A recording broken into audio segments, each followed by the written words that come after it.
the top 5 most important defensive players this year?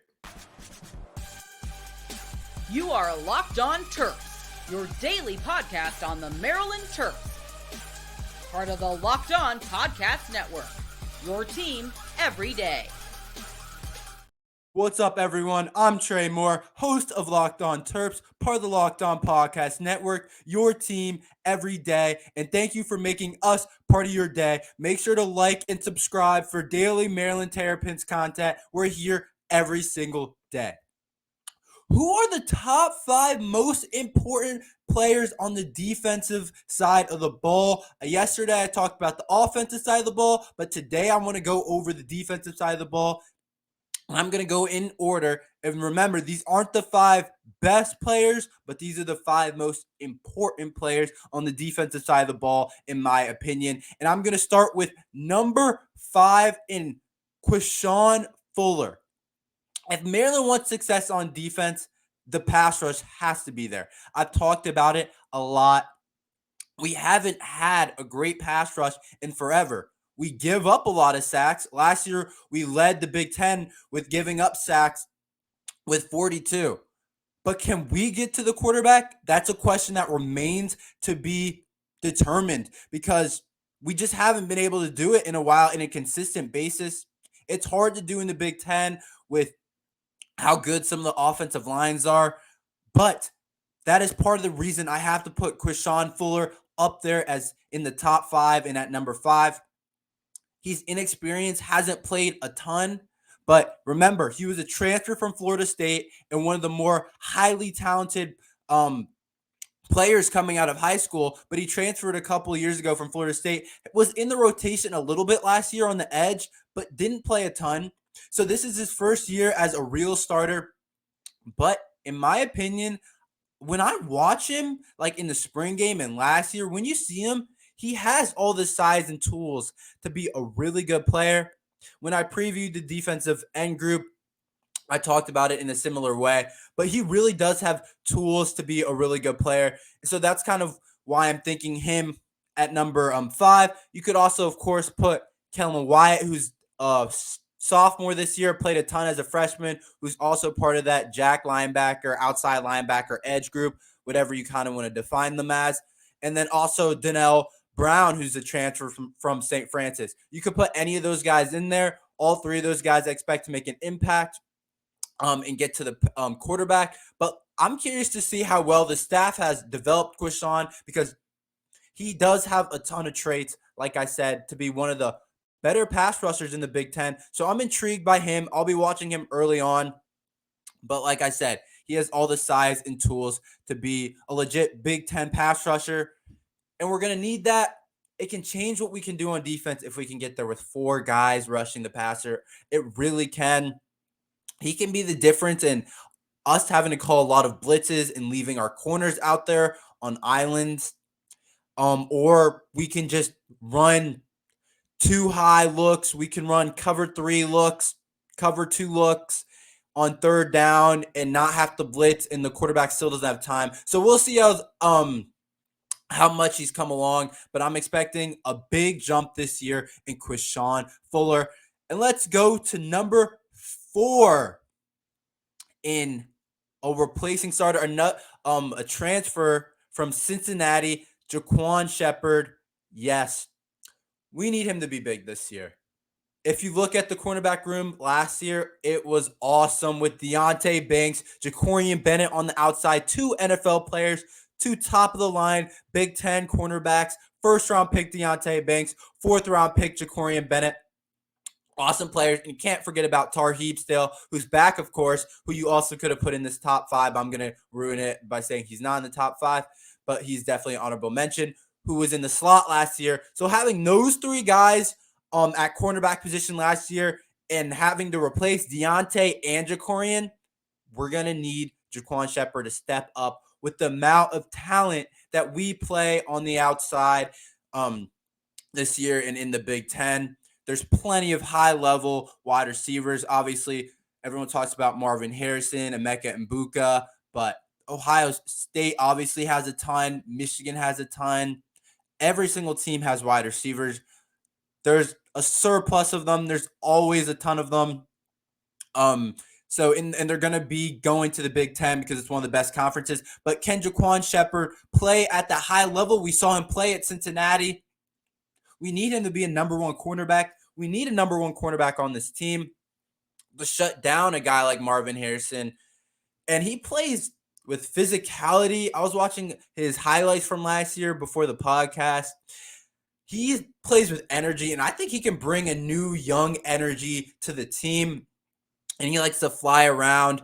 But I think that energy that he brings is going to be really important in getting us up to play, getting us super excited to play, just rolling out there. But I think he does have really good cover skills. I think he has the tools to be one of the better cornerbacks in the Big Ten. But we'll see what type of player he is. But like I said, we're really going to need it with replacing Deonte Banks and Ja'Cory Bennett, just two awesome players from last year. It's big shoes to fill, but I'm confident in him as a player to be able to fill it. He was an awesome player at Cincinnati, like I said. So I think he can do some really good things. But let's move on to number 3 on this list. The transfer from Tennessee. A lot of transfers made this list. And Jordan Phillips. Jordan Phillips is young, redshirt freshman. Huge guy. Like I said in another podcast, got tree trunks for legs. If you see that guy, you're like, yes, that dude plays football, 6'3". But why is he the third most important player on our team, on the defense? It's because we need him to be able to stop the run. I think that is our biggest weakness right now in looking at the team. I have trust in the secondary and Beau and Dante and even Jaquan Shepherd, who hasn't played for us yet, but he's played at such a high level at Cincinnati that I have a lot of confidence in him. And of course, Tarheeb Still. Obviously, we're unsure about that third cornerback spot, but the defensive line, and this is part of what I was saying about Krishawn Fuller, they concern me the most, and they're the difference in our team right now. Same thing with the offensive side of the ball and the offensive line. Those guys are really hard to find. It's hard to find body types that work in there, that can be legit impact guys, that can move at a Big Ten level and get pressure and be an NFL type of player in the future. And I'm not saying Jordan Phillips is an NFL type of player. He's still very young. I mean, he can get there for sure. He has a ton of talent. He can come in here and be one of our best defensive linemen right away. I expect him to start at the D-tackle position, but I got off course a little bit. Why is he the most important player? Third most important player? We need him in stopping the run. And I think he can plug up the middle. He's huge. He's got a ton of talent to do that. And I was just looking back at some stats from last year, and I remembered very vividly what happened against Michigan in a game that was back and forth, a game that we could have won. Let me remind you, we were down, or we lost by 7 points. We fumbled the opening kickoff. I talk about this a lot because we should have won the game, honestly. We bit ourselves in the foot. But Jordan Phillips is here. And like I said, against Michigan, Blake Corum ran for 200 yards against us. And we lost the game by 7 points. I understand Corum is awesome. Their offensive line is awesome. But 200 yards just can't happen. You know what I mean? Like, that just can't happen to one player to rush for over 200 yards. And that's why Jordan Phillips, we need him to be able to plug up the middle. Obviously, Corum can get to the outside still, and we're going to need guys like Wyatt, Donnell Brown, and Krishawn Fuller to set the edge, and Jaishawn Barham to play the middle linebacker spot really well. But in terms of getting 1 and 2 yard gains against us instead of always a 5 yard easy gain, I think that's where Jordan Phillips can obviously help a lot with how big he is and how he can plug up the middle.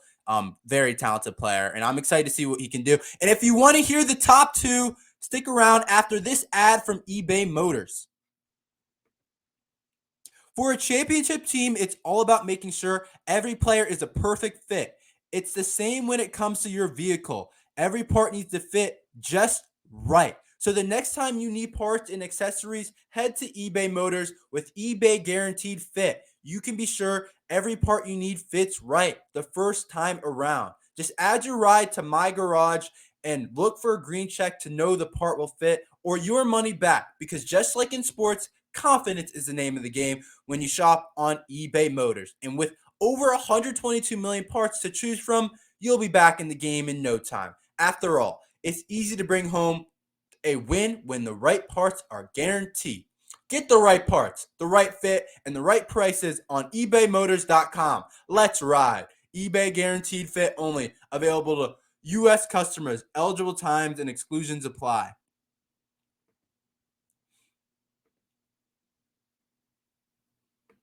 So who are the top two most important players on the Maryland defense? Let's get into the number 2 player. You guys are probably wondering because there's a lot of different players that could still be potentially picked.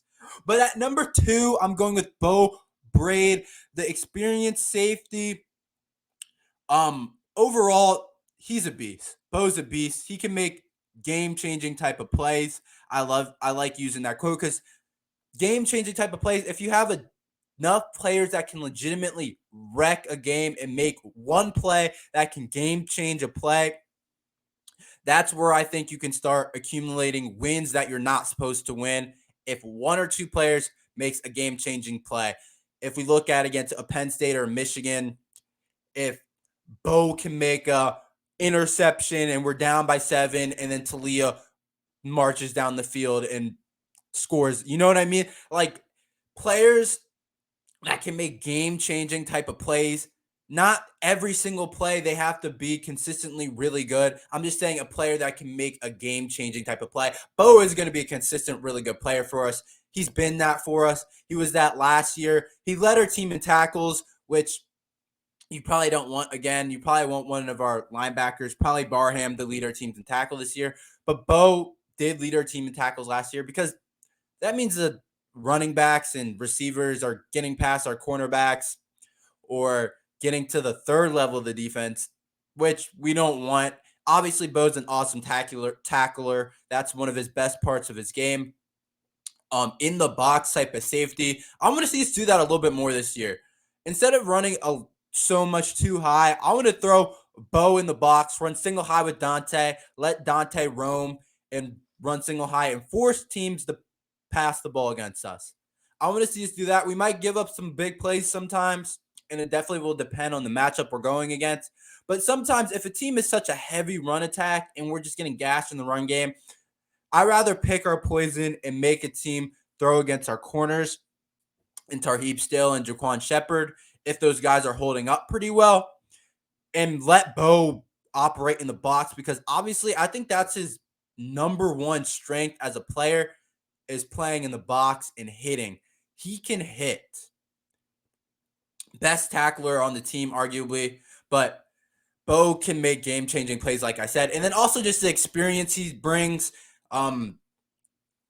Started the full year last year, played a ton the year before that. He's an experienced player now, knows what to expect, is a leader of the defense also. So I'm expecting big things from Beau on what he brings from leadership, what he brings on the field, off the field. And I was checking out some draft boards and safety positional rankings, and he's in the top 5 in a lot of people's NFL draft safety rankings. They talk about him, his versatility as a player, and how much he brings and how he flies around. And I think that's what he'll bring again this year.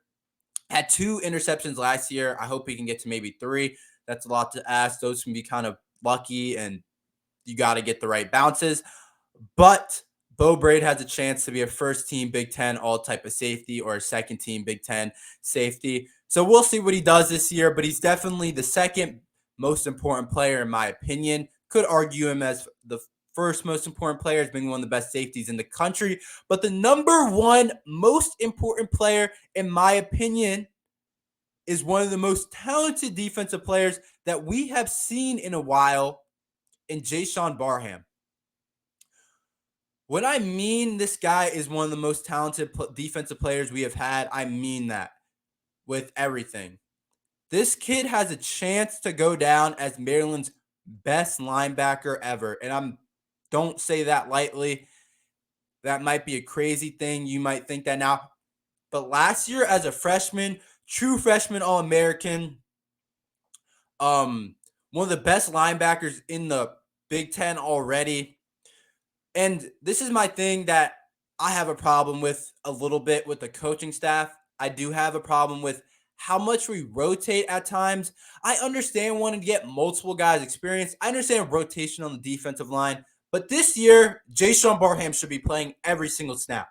If Jaishawn Barham isn't playing every snap, unless he's hurt, unless we're up by 40, he should be in the game. He's too good of a player not to be on every snap. I understand last year he was a freshman and he was getting his toes wet and everything, but he still started. But this year, there's no excuse for the defensive staff to sub him out at all. I just don't see why we wouldn't have him in every single play. He's just too good of a player. He has a chance to be our leading sack. He has a chance to lead the team in sacks this year. He has a chance to lead our team in tackles. I think he should lead the team in tackles and tackle for loss. He has a chance to just be an all Big Ten type of player. I've been throwing that around a little bit too lightly. I've been kind of saying that everyone has a chance of doing that. But truly, Jaishawn Barham has a chance to be an all Big Ten type of player. I'm going to say he has a chance to be a first-round draft pick. He's a while away from it. He still has this year and next year if he wants to go early.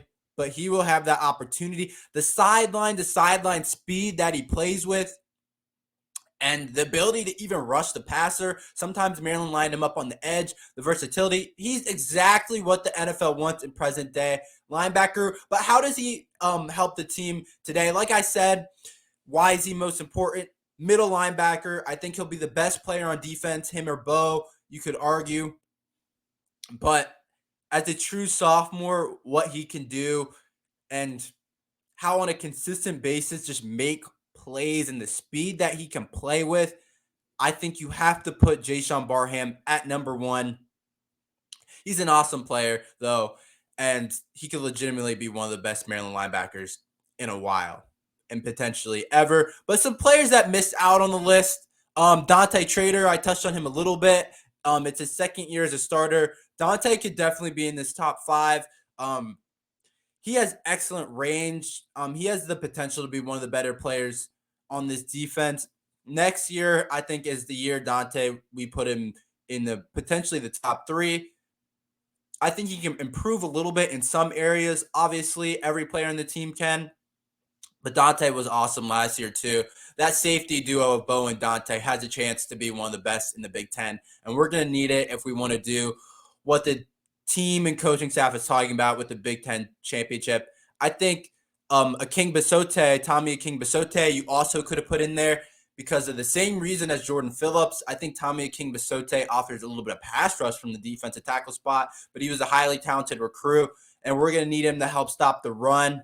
He's been in the defensive line rotation for the last couple of years now, but we're going to need him to take a bigger step now as a starter. You also could have put Tarheeb Still in there. I touched about him. I really thought about it, and maybe I should have because of his versatility he offers at the cornerback position where he can play slot and play outside and is going to do a whole lot of different things for us this year. I should have put in Tarheeb Still, but you could argue any of those guys could be in there. Maybe Ruben Hippolyte, because last year he was injured a good bit. But if the two starters are Ruben and Jaishawn Barham, we kind of know what we're going to get from Jaishawn Barham. He's going to be excellent. And if Ruben can also be a really good player, then we're talking about a scary linebacker group. So you could have put him as an underrated player in there. Those are just a couple players that I wanted to mention that I thought could have been honorable mention type of players.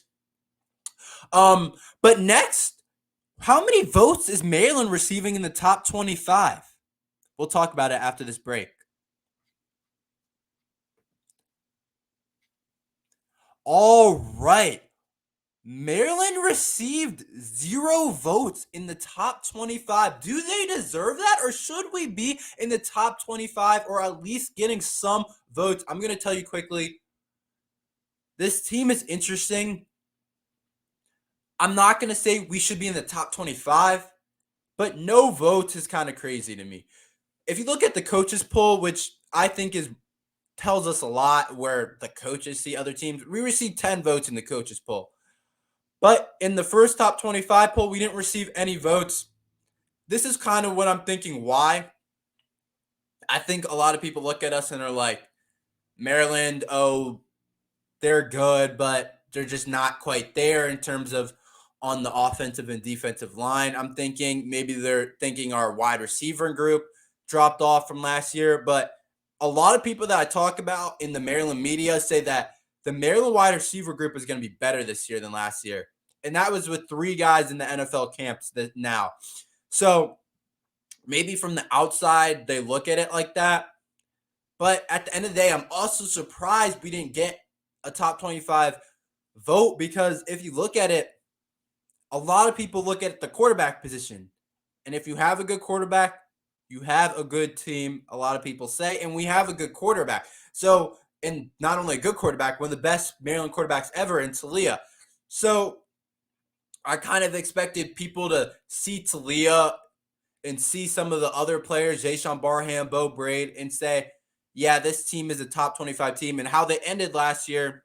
And a lot of people are picking us to finish between 4th and 6th in the Big Ten. Of course, Ohio State, Penn State, Michigan. But a lot of people are picking us to finish right in there with the Wisconsins of the world, and the Illinois. So to not receive a top 25 vote is kind of interesting, because I'm pretty sure Wisconsin is in there. And then, yeah, Wisconsin was definitely in there. And then Illinois is also receiving votes. And those are 2 teams I think we're right there with. I think as a program, Wisconsin is ahead of us. They're consistently top 25. They always have a really good team. They might not be at the upper echelon, but they are consistently a top 20, top 25 team every year. They have an identity. They have a new coach also, but they always have good backs, always have offensive linemen. So they have their identity as a program. But I think we're getting there. The fact that people are upset that we aren't getting a top 25 vote shows kind of where we are as a program. And I think we have a legitimate reason to be upset. But on the bright side, it's an early preseason top 25. If we start this season 3-0, which we 100% should, with Taos and Charlotte, those games should have to be wins. There's no question about those. If we get upset in one of those games, that would just be extremely disappointing. But then we go to Virginia. That should be a win too. We have more talent. We're better than Virginia right now as a program. And then we play a swing game against Michigan State in the first 5 games. And then that's away. I think we have a better team than Michigan State. They lost their quarterback to Auburn and Peyton Thorne, who just got named the starter actually over at Auburn. But that's the first kind of swing game, and I think we're better, but it's an away game, and Michigan State always has a good program. They have good players. So, but we can realistically start the season 5-0 going into Ohio State. So if we start the season there, we're definitely going to be in the top 25 going into the Ohio State game, and that's going to be one of the most important games, not only this season, but just in a while, because where Coach Locksley talks about us as a program going into that Ohio State game, if we're ranked in the top 25, then that'll be a huge game. I'm pretty sure it's here at Maryland. I'm pretty positive that it's here at Maryland. So the crowd is going to be filled. There's going to be a ton of excitement if we're ranked top 25. It is a game that's on Peacock. I actually want to touch on that. Peacock, you actually have to subscribe to Peacock to watch Ohio State versus Maryland, which is kind of crazy. I do have Peacock already because my family watches different shows on it or whatever. But to watch the Maryland-Ohio State game, you have to pay for Peacock. That's like, I don't love that for the fans. I don't love that for people who don't want to pay for outside subscriptions that maybe are less fortunate that can't do that. I kind of wish that wasn't a thing, but that's kind of the world we're headed towards, streaming and different things like that. But overall, I think by the end of the year, we have a really good chance of being in that top 25. And even by the Ohio State game, we're going to be in the top 25, I think. But that's all for today. Please like and subscribe, guys. Thank you for listening to Locked On Terps, Please tune in every day. We're here every weekday. The season's coming. We're going to be talking a ton of football, and then basketball season will be right after that. We talk about recruiting. We talk about everything. So subscribe, like, and thank you for listening to Locked On Terps.